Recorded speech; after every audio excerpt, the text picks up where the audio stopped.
The first thing you would notice is the silence, not the peaceful kind, the tense kind, the kind that sits on your shoulders like a weight. It's late winter in England, early 1944.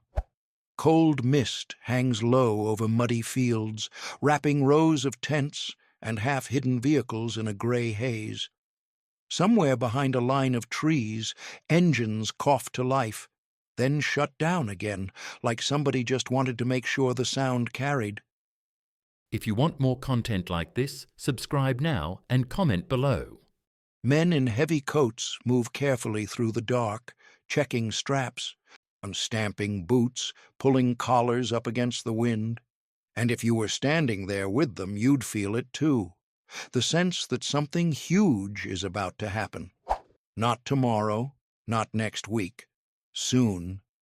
But here's the twist. The most dangerous battle of this moment isn't being fought with bullets. It's being fought with rumors, shadows, and one name the Germans can't ignore. George S. Patton. Patton is already famous by then, almost larger than life. He's loud, fearless, and sharp as a blade. The kind of general people either follow with loyalty or fear with respect. The Germans know him. They've studied him.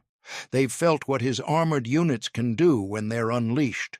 So when Patton shows up in England, the enemy's attention snaps toward him like a magnet. And that is exactly what Winston Churchill wants. In early 1944, the Allies are preparing for the biggest gamble of the war, the invasion of Western Europe. It has a name everyone will remember later, Operation Overlord, but right now, it's a secret built out of late-night meetings, coded messages, and endless maps spread over tables. The question isn't just, can we land in France? The real question is, can we land and survive long enough to break out? Because the moment the first Allied soldier steps onto a beach, every German unit in the West will be racing to crush them before they can breathe. And there's something even more dangerous than German guns. German certainty. The Germans believe they know where the invasion will hit. They have their own logic. The shortest route from England to France is the Pas de Calais. It makes sense on paper. It's close, it's direct, it's the path your brain keeps choosing even when you try to think of another. So the Germans build their defenses around that expectation. They pack the coastline with bunkers, mines, artillery, and concrete that looks like it was poured by giants. General Dwight D. Eisenhower, Supreme Commander of the Allied Expeditionary Force, understands the problem in one clear sentence. If the Germans know where the landings will happen, it could be a slaughter. And Eisenhower is not a man who enjoys drama. He's calm, steady, and focused on one thing, getting this right, because the lives of thousands depend on it. But Churchill? Churchill thinks like a politician and a strategist at the same time. He loves bold plans. He loves risk, but only when the risk makes the enemy blink first. And he knows something Eisenhower also knows deep down. The invasion will need a lie so convincing that the Germans will bet their entire defense on it, a lie so loud it drowns out the truth. That's where Patton becomes a weapon without firing a shot. The plan is deception on a massive scale. Not a simple trick, not a small fake message. This will be an entire fictional army. A full invasion force that doesn't exist, pointed directly at Calais like a loaded gun. It will have fake camps, fake tanks, fake radio traffic, fake orders. The British call parts of it Operation Bodyguard, with one of the key pieces later known as Operation Fortitude. The goal is simple: convince Hitler and the German High Command that the real invasion will come at Pas de Calais, even after the actual landings hit somewhere else. But to sell that lie, they need a face. A commander the Germans believe in. A name that screams, main effort. And Churchill keeps pushing for the same answer. Patton. At this moment, Patton is not in a normal position. He is in England, but he's being held back. not because he isn't useful, but because he is too useful. After the Sicily campaign in 1943, Patton's reputation is bruised. His temper and his actions have caused controversy. Officially, he's sidelined. Unofficially, he's still one of the sharpest weapons the Allies have. Everyone knows that if Patton is unleashed at the right time, Germany will feel it in their bones. So imagine Eisenhower's position. He's balancing egos, politics, and strategy while trying to prepare the most complex military operation in history. And now, Churchill is pushing him to use one of the most famous generals in the world, not as an attacker, but as bait. You can almost hear the frustration in Eisenhower's mind. Not anger, not panic, just that tight, a quiet feeling of a man who knows the price of every choice. Because Patton doesn't do fake. Patton does victory. And now they want him to command a ghost. In the spring of 1944, the deception machine starts moving. In southeast England, near places like Dover and across the counties facing the Channel, imaginary forces begin to gather. Men set up camps where no real units are stationed. Inflatable tanks and dummy landing craft appear in fields, the shapes just convincing enough from a distance or from the air. Trucks drive in circles to leave tracks that look like heavy movement. Supply dumps grow overnight. Radio operators send endless streams of messages using call signs and routines that suggest entire divisions are preparing for battle. To the Germans, watching through reconnaissance and listening to intercepted signals, it looks like a massive buildup. It looks like the real thing. And at the center of it all is a fake army with a very real name, the 1st U.S. Army Group, FUSAG.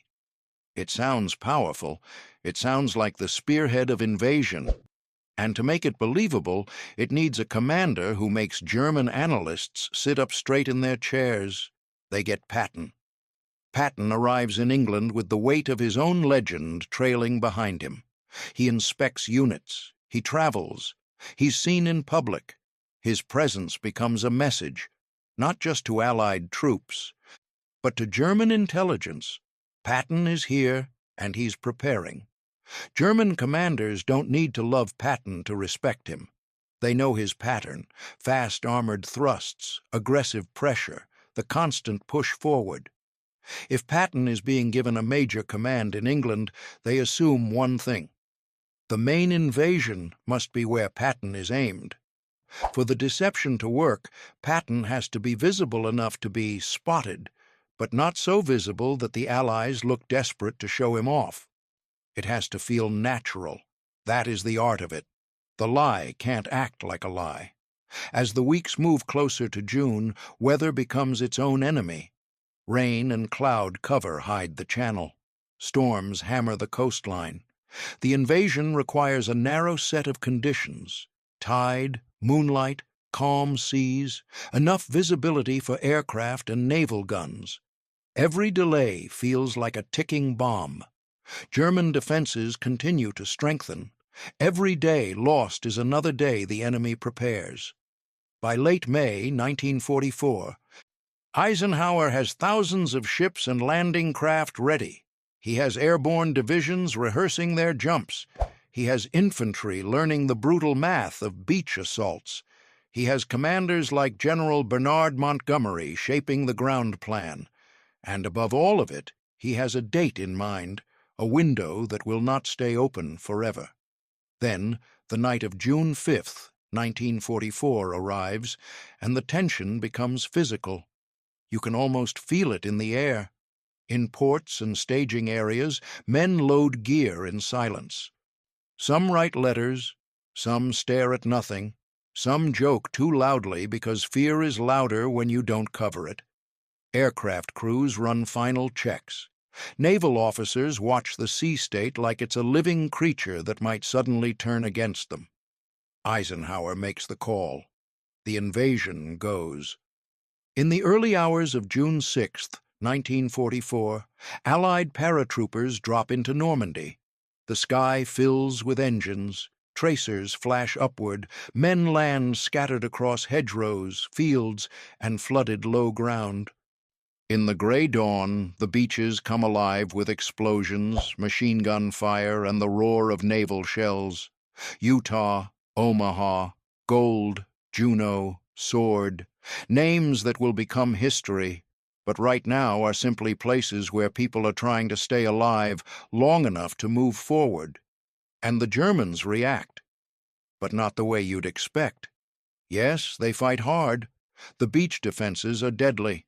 Omaha becomes a nightmare of steel and surf. But higher up the chain, the German command hesitates. They don't commit everything, not immediately, because they believe Normandy might not be the main invasion. They are still staring at Calais. This is the moment Churchill has been gambling for. This is the moment Patton's ghost army earns its bloodless victory. German intelligence continues to report signs of a massive force in southeast England. The radio traffic is still there. The fake camps are still there. And the man they fear most, Patton, still hasn't moved. To German planners, this doesn't look like the end. It looks like the beginning. Normandy, they think, could be a diversion, a trick to pull their reserves away, so the real invasion can hit Calais with Patton leading it. So German units, especially armored divisions that could smash the beachhead, are held back. The powerful 15th Army remains tied to the Pas-de-Calais region. Hitler's command structure makes this hesitation worse. Decision-making is slow. Authority is tangled. Some commanders need permission to move. Some are waiting for orders that never arrive on time. And as the Germans wait, Allied forces in Normandy dig in, push out, and start building something the Germans fear more than anything: momentum. Days pass. The fighting in Normandy is brutal. The bocage hedgerows turn every field into a fortress. Tanks struggle in narrow lanes. Infantry battles become close and savage, but still the Germans keep watching Calais. Still, the expected second hammer blow doesn't fall, and that is because Patton is still playing his part. Even after June 6th, the deception continues. It has to, because the longer Germany believes another invasion is coming, the longer they keep forces away from Normandy. And those days are everything. Every sunrise that passes with German reserves stuck in the wrong place is another day the Allied beachhead becomes stronger. In that strange period after D-Day, Patton remains in England, waiting.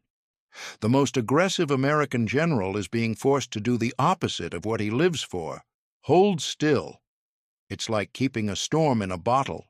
But it works because the Germans can't let go of the idea that Patton's attack is coming. It's in their heads, it's in their reports, it's in the way they interpret every scrap of information. This is not luck. It's planning. It's discipline. It's the kind of intelligence work that rarely gets the spotlight because it doesn't look dramatic. But it saves lives. And behind this deception is another layer that makes it even stronger: Allied control of information. Double agents feed the Germans carefully crafted confirmations. False messages support the story. Small details are planted to make the lie feel real. The result is a trap built out of enemy expectations, and it holds longer than almost anyone would dare hope. Finally, weeks after Normandy, the moment comes when Patton stops being a decoy and becomes what he was always meant to be: a striking force. By late July 1944, after the Allies break out of Normandy in Operation Cobra, Patton's Third Army is activated and unleashed across France. Now he becomes the real nightmare the Germans feared. Fast advances, relentless pressure, entire towns falling in days. The decoy becomes the spear. But by then, the most important part of the deception has already done its job. It bought time. It kept German strength pinned. It helped the Allies survive that fragile first phase when everything could have collapsed into disaster. So when you look back at that moment, the idea of using Patton as a decoy, it sounds almost insane. A general like Patton, reduced to acting, kept in place while others fight, made into a shadow so the enemy chases the wrong thing. But this is what made it brilliant. Eisenhower didn't need Patton on the beaches of Normandy on June 6th. He needed the Germans to believe Patton would be on a different beach. He needed hesitation. He needed doubt. He needed the enemy to look in the wrong direction for just long enough. And Churchill understood something deep about war. Sometimes the strongest weapon is not the one that hits first. It's the one that makes the other side freeze. That's why this story still feels shocking, because it flips the idea of power upside down. The Allies used their most feared general not to attack, but to distract. They turned Patton's reputation into a weapon, and they fired it without a single round. So the next time you hear about D-Day, remember the strange, silent battle that happened at the same time, across muddy English fields, inside radio shacks, and in the minds of German commanders who couldn't stop thinking about one man.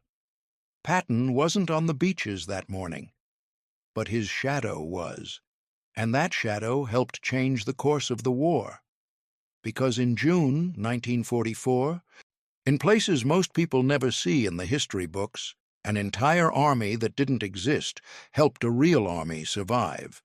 And the Germans, watching the channel, kept waiting for Patton until it was too late. If you want more content like this, subscribe now and comment below.